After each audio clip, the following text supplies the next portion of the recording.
President who built his political brand on intimidation, lies, and hate is now spending his final days in office in the aftermath of a deadly siege on the United States Capitol.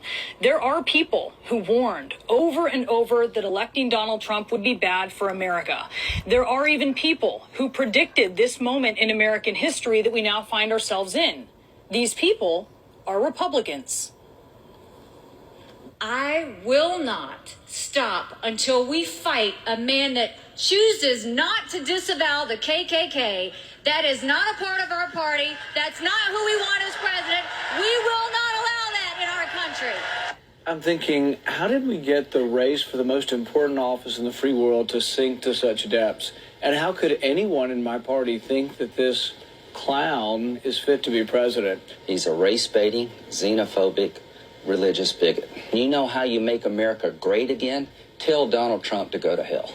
To me, a racist statement's a racist statement. I don't like what Donald Trump said. Donald Trump has shown himself to be a showman. I don't think he's a serious candidate. You, sir, are the distraction. Your conduct, sir, is the distraction, Mr. Trump. That I respectfully ask you, with all due respect, to step aside. Step down.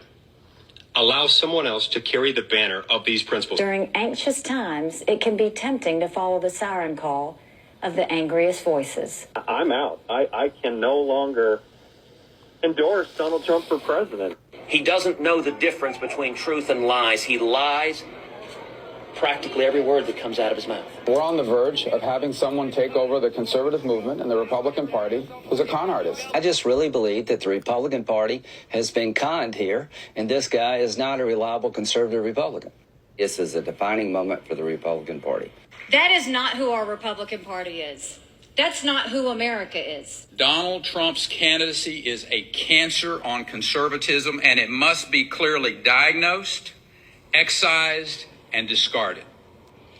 Now, all of those Republicans went on to broadly support or to work for President Trump's administration, ignoring his nods to extremists, acting like they didn't see his tweets, playing whataboutism with liberals instead of acknowledging the uniquely troubling nature of President Trump. And all of that emboldened him to fulfill the predictions of these very Republicans who sounded the alarm on Donald Trump and then pretended for years that it wasn't going off. Senator Rand Paul knew what would happen. If no one stands up to a bully will just keep doing what they're doing. But he didn't stand up. He stood back and stood by. Of all the Republican predictions, Marco Rubio's may have been the most prescient of all of them. The warnings that he gave before he drank the Kool-Aid,